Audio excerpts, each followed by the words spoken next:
Well, good afternoon. Thanks for watching my front yard tour. Hopefully, I can give you some more advice on how to make your garden successful, predictable, and fruitful. So, today let's start with the science of urban gardening, and let me give you a story about why I actually started this channel. So, I was at the Home Depot yesterday on a honeydew list for my wife, and I'm walking around, and of course, I stop at the gardening center, and I see this young family. And dad's going to do the right thing and grow a garden in his front yard. And he's explaining to his son, you need good soil. And they pick out all their vegetables. And as they're going around, after they picked all their vegetables and they're walking around, I hear the dad tell the son, hey, when we buy this soil, we got to make sure that we buy raised bed potting soil. And so in my mind, I'm going, why? Why is raised bed better than potting soil, better than garden soil, better than topsoil? So, being in pandemic time, I couldn't just walk over there and kind of give him some advice because I'm a teacher and a scientist. And so I decided to come up with this video. So the first couple videos are going to have to be kind of lecture based, only because I don't have a lot of money. I'm just a science teacher. But I will try and update and get some better videos up for you guys. But it's going to start a little lecture series. So let's go ahead and begin our lecture. All right, so stop using the hope and pray method of gardening. And what I mean by hope and pray method, I mean you go to the store, you buy a bag of potting soil, you come home, you stick your vegetable in it, and you hope it works. You water it, you water it, you water it. You get this advice. If it doesn't work, if you're having problems, you'll get this advice, you're overwatering. Okay? So the best potting mix you're going to buy is not actually in the garden section, and I'll explain more here in a minute. But you're also falling for these marketing tricks. So I went around, so after that family left, I went around and I took a picture of all the ingredients of this line of products from pretty reputable company.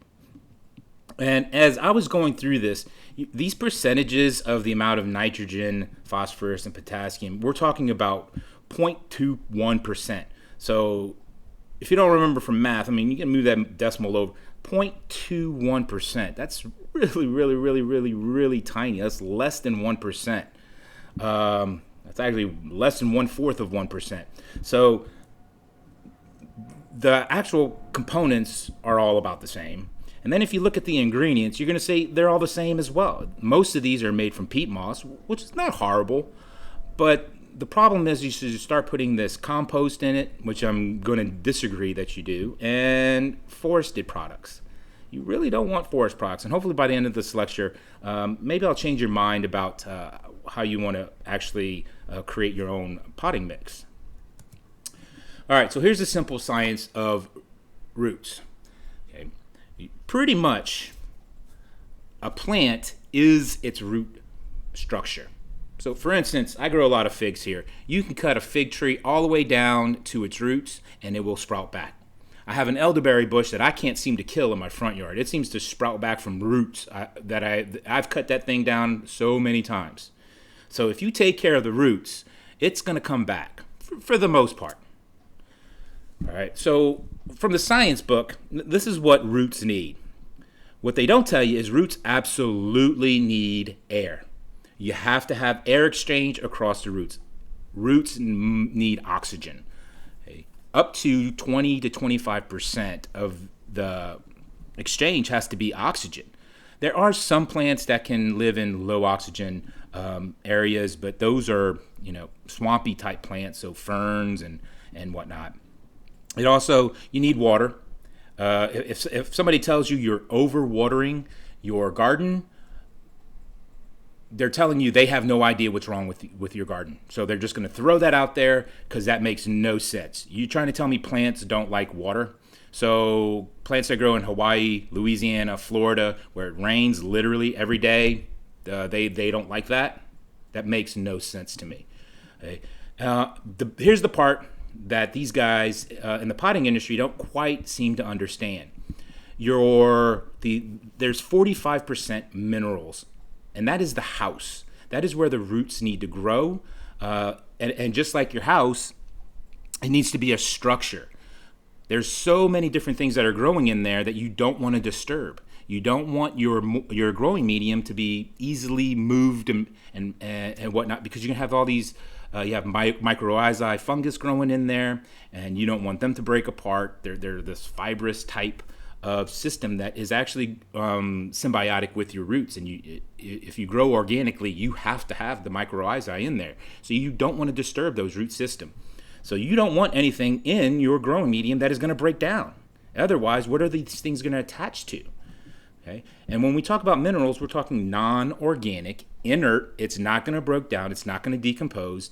And earth is made of the best stuff of it. 80% of the earth is made of this stuff called SiO2, silicon dioxide, good old quartz or sand, or rice hulls, or there's so many things that are just silicon dioxide, and it is one of the most abundant things on earth. It's glass. It's the uncrystallized form of glass. And so silicon dioxide is great stuff because it doesn't break down. It's not easily crushed. It's not spongy material, and your roots can grow around it and through it. There's got to be air, and there's got to be water, and the water has to move. You do not want stagnant water in your system. And then the last thing is this thing called organic material. And the organic material is what the industry assumes can be your dead stuff. That's your compost, your dead wood, your dead organic material, your dead organic matter. No, the research is now showing that this 5% organic material needs to be alive. It needs to be bacteria. It needs to be specific types of fungus. And that's what we need to grow. Okay, so we want our house to be the mineral structure. And peat moss is not mineral. It's not a structure. Okay, perlite can be, but it's easily crushed. Go ahead and grab some perlite, squeeze it between your fingers, and that very airy volcanic rock now becomes clay, right, or silt. So we have to be smart at what we do. So let's look at nature. So if we go to nature and we cut a side cut, and we look at the vegetable growth and some of the non-pioneering species types of plant growth, because some of the pioneering species, these roots will go and break this matter down. I mean, they can. Very, very specific type of plants and non-plant organisms. But in the first couple of inches of your growing medium, if we're going to replicate a growing medium, that's going to be where you can have some compost, some mulch. Not a whole lot, but just in this top layer. And we're going to see that there's no roots that really grow beyond a foot. All this uptake is going to be within the first 6 inches. Go ahead and pull a vegetable out of the garden, and you're going to see 6 inches worth of root growth, and it's all going to be real fibrous up here. So anything that gets the water that gravity brings down and is leaching, once it gets down here, it should be pretty nutrient free. It should just be water kind of going down to the water table. Okay. So we want to replicate this because these roots down here, you don't want a lot of nutrients in here. You know, what are you feeding if you have nutrients and organic material right here? You're not feeding these plants. You're feeding a whole host of organisms that you don't know what they are. Your growing medium becomes unpredictable. Okay? We want good bacteria. We want good fungus growth. We want all the nutrients to be right here. And if your roots go down because it's so porous, then we can allow some of these nutrients to kind of sink down. But you really only need to have 6 inches for vegetable growth.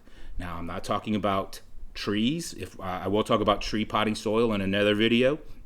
And not a whole lot difference. Still the best stuff is going to be for vegetables and trees. But with vegetable growing, we do have one issue in that the best stuff is the heaviest stuff. Okay, so if you do want to mix organic and you do want to stay organic, you want to mix it maybe in this top 2 to 3 inches of it, and then you allow the water to then mix. And if it's organic material, your roots aren't absorbing any of that material anyway. So if you have organic fertilizer up here, your roots aren't absorbing any of that nutrient. Bone meal, blood meal, none of that. It takes bacteria and fungus to break that down into a water soluble. And then the water will then leach it to your roots, and then your roots will uptake it. I mean, that's the kind of general idea of what's going on.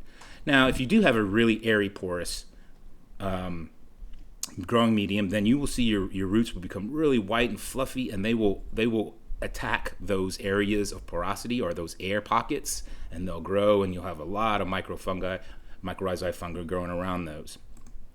All right, so where is the best potting soil made?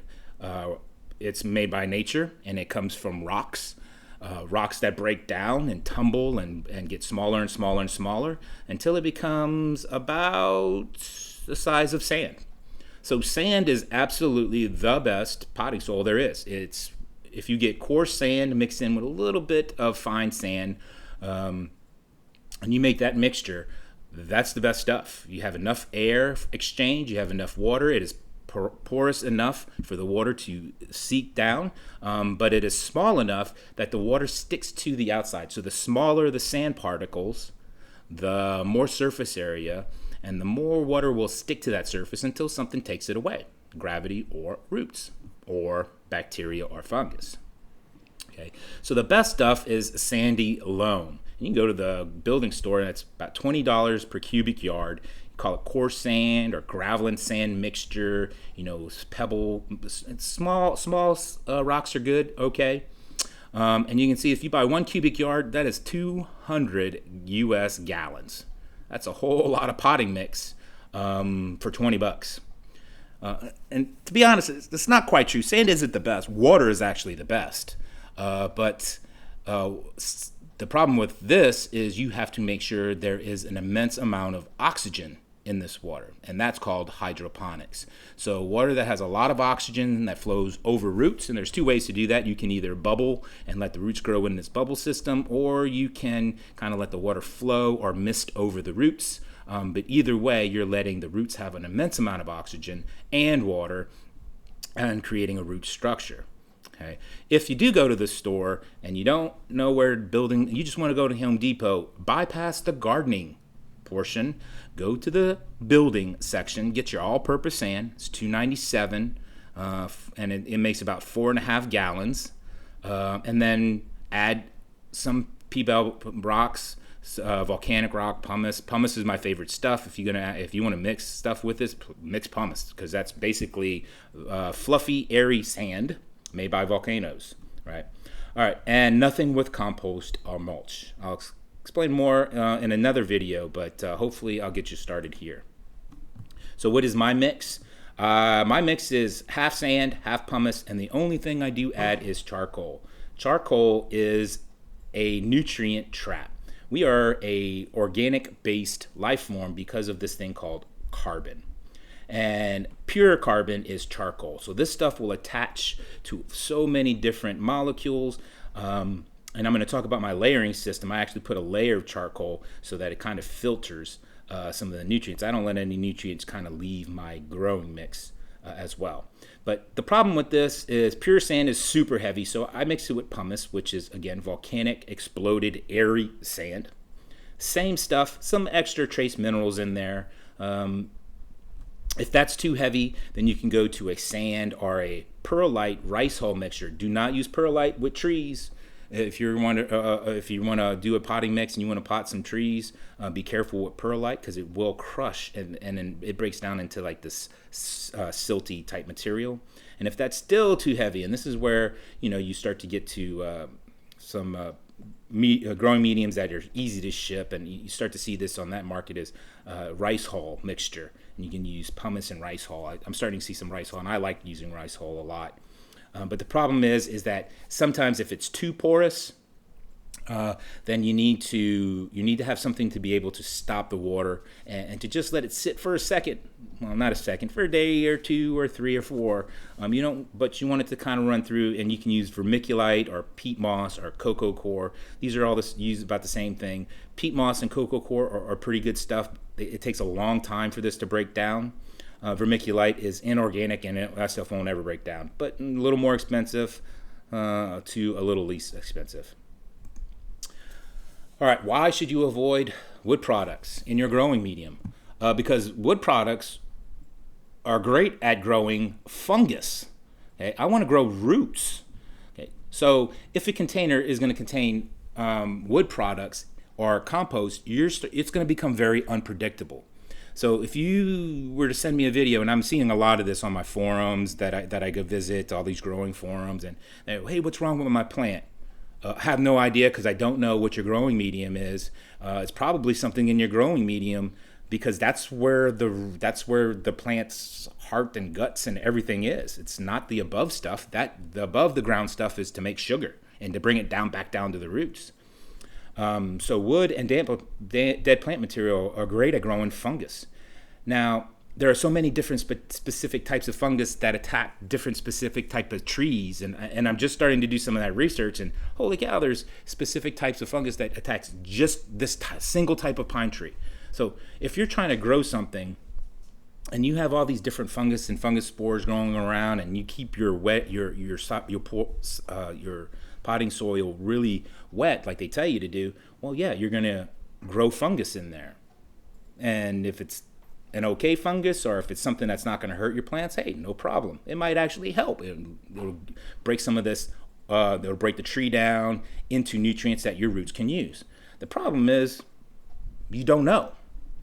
There are so many different wood products in there. Bark is a little bit better than any of the inorganic heartwood stuff or shavings, but all that stuff is broken down by things that you don't necessarily want to have in your growing medium. Number two, this stuff is going to use up oxygen. And as soon as you use up oxygen, then what do your roots have as an air exchange? Okay? And my third point is if this organic dead material decomposes, okay, and let's say, hey, you do have good bacteria and you do have good fungus. Okay, what's left once those nutrients are uptake? How is that different than nature? Okay, in nature, there's no replacing potting soil, right? And then also, if you make your house out of this squishy dead plant material or squishy wood, your roots are going to get squished. And I've only heard one guy on that actually talks or thinks like this. His name is Gary Matsuoko from Laguna Hills Nursery. And I haven't met him just because we're in a pandemic. And the last time I go to his nursery a couple of times, and I just be respectful. He's really busy guy, especially right about now. But if you want to watch his videos, they're really informative. Kind of long, but he knows what he's talking about as well. All right. So there are additives, and I will go into these later. But I'm going to end my lecture here. I just want to get you started. The best growing medium you can have clearly is going to be just a sand mixture, sand pumice, vermiculite, your inorganic inert stuff. So where do you want to fertilize? Well, you want your fertilizer to sit on top of your soil, and then for it to slowly seep into your soil. Then you have a layer of high biodiversity of bacteria and good mycorrhizae, and those things break down your bone meal and all the good stuff that is organic, and then that becomes water soluble. The chemicals that come from that become water soluble and leach down into your growing medium, and then your roots can uptake it, and it's nice and clean. It's a filtrated system. If you start mixing compost, you're going to be growing a whole bunch of stuff in there that you don't know what it is. And once that is gone and the oxygen is gone, now you're leaving behind byproducts that could be harmful to your root system. So hopefully you'll start to maybe change your thinking. I started, the whole thing that changed my mind is I started thinking like a plant. What would a plant want? Plant wants water all the time. It wants nutrients somewhat. You don't want to get it, you don't want to over-nutrient, and you don't want it for your roots to compete with other systems. Now, if you want to replicate nature, you have to use an organic system, and that's going to take a little bit of time. Now, we do have a science way of cheating, and that's through your water-soluble fertilizers, but those are non-organic means, and then you don't build up a good biodiversity in your soil, and then your plant becomes dependent. So it really is up to your gardening style. There's no right way, there's no wrong way. Again, if you just want to plant and hope and pray, it's your money and you're your plant. And if you want to take that chance in a global pandemic, then you go for it. Hopefully, got you to open your mind a little bit, and we'll talk a little bit next time.